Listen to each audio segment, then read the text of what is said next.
Now, with so many FPL managers looking to wildcard in Game Week 4, I thought I'd ask AI to build me the ultimate wildcard team, and this is what it came back with.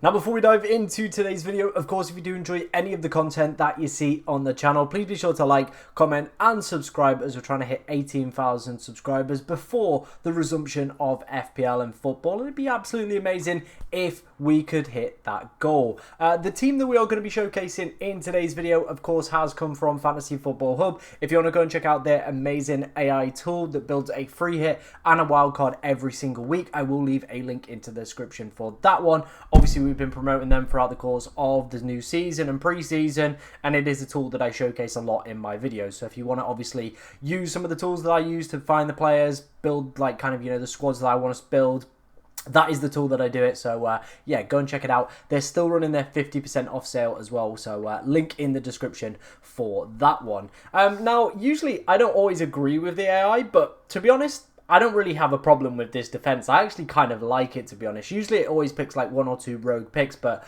overall across the board, I think the defenders that it has selected are pretty decent. I understand the double up in terms of Crystal Palace as well. Richards has been a very steady 4.5 million defender for Sunderland. Obviously, Munoz as well. We know what this guy's capable of. I think he proved it in game week 3, hitting that double-digit haul. Picked him an attacking return as well in game week 2. Like, the guy knows how to do this. And with that Saar injury, there are also questions that maybe he could play a little bit further forward, and maybe that is something that the Fantasy Football Hub AI has obviously cottoned onto. I think he's going to, you know, still be a great, fantastic option this season, even with European football. I think the fixtures for the next few definitely worth investing in my personal opinion. I like the Virgil van Dijk pick as well. I think, you know, the next 3 fixtures for Liverpool, we are expecting to see them keep a lot of clean sheets. I know they managed to keep their first one in game week 3 with a very difficult opposition, but I think now they're heading into their more easier fixtures, and I would expect them to probably keep maybe 2 out of the next 3 as clean sheets for the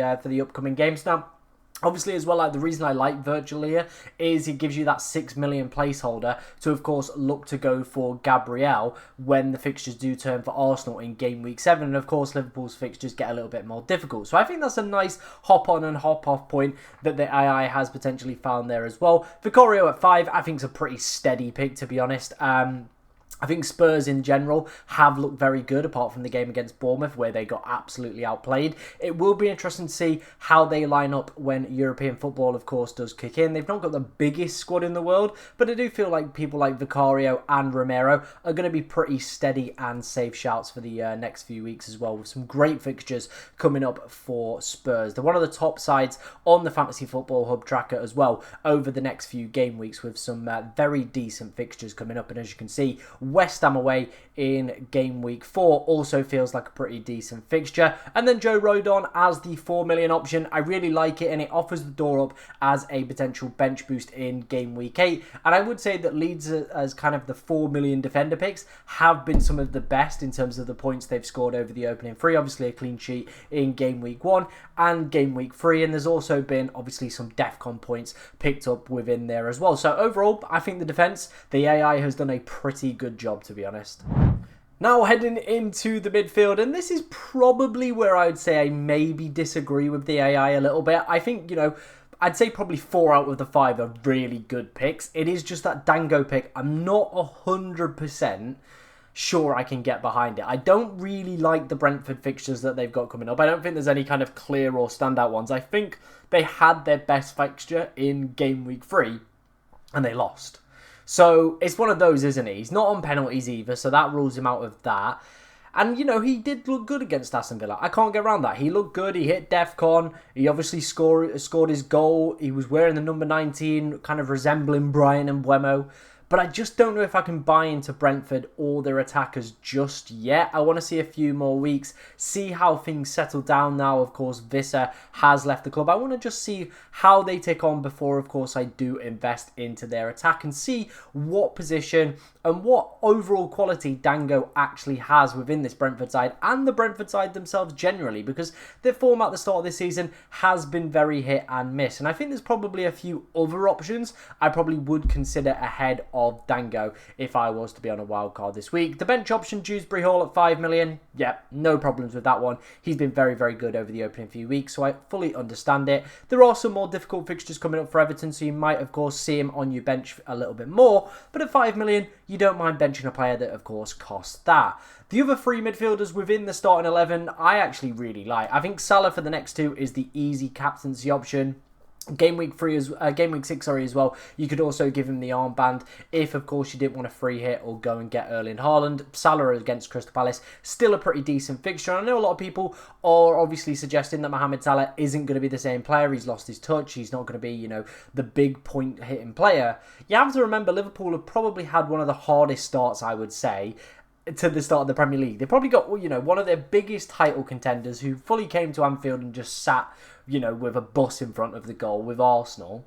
Then, of course, they had Newcastle away, one of the toughest fixtures any team can face, especially early on in the season with that St. James's crowd and obviously the Isak situation obviously rumbling on at that point as well. And then you look in game week 1 as well, Bournemouth. Now, a lot of people might be saying, well, that was just Bournemouth. But look at what Bournemouth have gone on to do since. They battered Wolves and they beat Spurs, who everybody was raving about at the start of the season. So I think this Bournemouth side are very, very good. And Liverpool managed to win quite comfortably in the end with a 4-2 victory. Now we're going to see Liverpool against some lesser opponents. Burnley, one of the worst sides for XG conceded already. United, despite the scoreline, I think United definitely should have won by more in that game. I can see Liverpool scoring quite a few. So Mohamed Salah, I think, should be a very easy lock on most people's wildcards. Same with Anton Semenyo as well. I think this guy is just a great pickup, to be honest. I've said it in a few videos. I do feel like he is going to probably have his Brian and Mbeumo breakout season this year. And with Bournemouth as well, they are one of the best attacks, not only this season, but last season as well. They were right up there for expected goals created.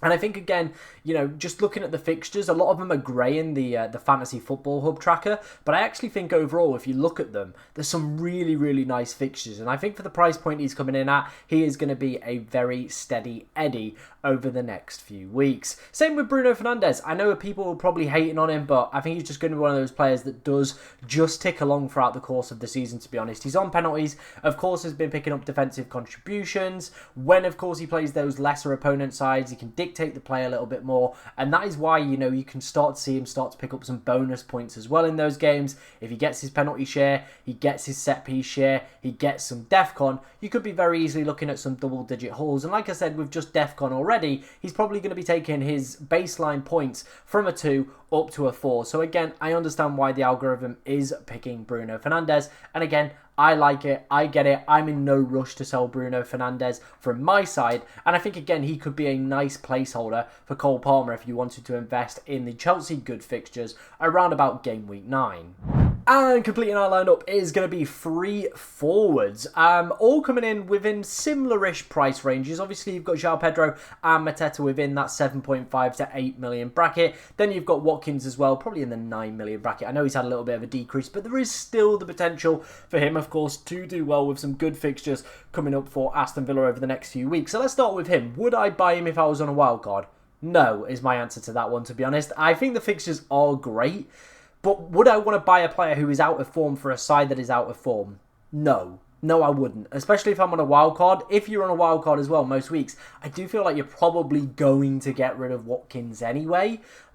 It's just one of those where I think that you are just probably going to get rid of him. You're going to offload him. You've seen him for 3 game weeks. You're not impressed. Why would you stick with the process and trust it? I just don't see it. And would he be one player I would maybe recommend on a wild card? Probably not. Probably not. If you've got him, he's a hold, but he's not a buy, and he's not like, somebody I would sell if you've got him. So it's just one of those where I don't really get the pick, to be honest, from a wild card perspective. Maybe the AI is seeing through that. Maybe the AI is just going, look, he's still got the good fixtures.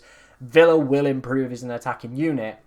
So maybe there is going to be some big, kind of scores coming up for Watkins. That's my hope anyway, as a Watkins owner. And I think if I owned Watkins and that was one of the main reasons you were thinking about a wild card this week, hopefully seeing it in this AI team for game week 4 might potentially put you off going for Ollie Watkins. Obviously, João Pedro, I think that's a fairly self-explanatory one with the injury situation to Delap. Probably means he's going to be the lead at number 9 for a good period of time. Shame he isn't on penalties. I think if he was on penalties, it'd be an absolute essential lock. With him not having the penalties, though, European football coming around the corner, I do think that probably lessens his value. But what we've seen is obviously his expected minutes are great, especially with the Delap injury, the ability for him to play within the 10 as well. And we're still waiting for some Cole Palmer updates as well. And let's just see what happens with that, because if Cole Palmer's out, he could be still featuring as the number 10 within this side, which I do think is his better and more natural position as well. So I think João Pedro makes complete sense on a wild card as well. Mateta, I get it. The next few fixtures for Crystal Palace, if you're going to free hit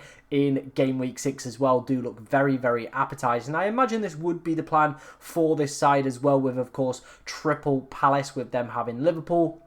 You don't have Haaland as well. So I'm imagining this is probably going to be looking at a free hit in game week 6. And Mateta, I like for that period. He's got a good fixture this week, good fixture next week, and of course a good fixture in game week 7. My only concern is what will the impact be with Saar now out and injured for a good amount of weeks. He was a great runner, brilliant at breaking the lines and obviously getting in behind defences. I do wonder, is that going to make Palace a little bit more static in attack and maybe a little bit, you know, more kind of one-dimensional potentially?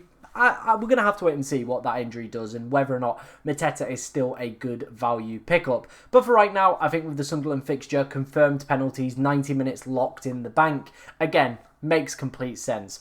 Overall, I genuinely think this is one of the best AI wildcards I have seen from Fantasy Football Hub. We've covered a lot on the channel, and I do think this is probably one of the better ones, or one of the ones that I would say is definitely right up there. I think if you replace Dango, I'd be pretty happy and set if that was my team heading into game week 4 if I'd wildcarded, and that is what I was left with. Of course, if you want to go and check it out for yourself, I will leave a link in the description where you can still go and get 50% off. Of course, if you did enjoy today's video, make sure you're liking, commenting, and subscribing as well, as we're trying to hit 18,000 subscribers on the channel. But the best of luck for game week 4.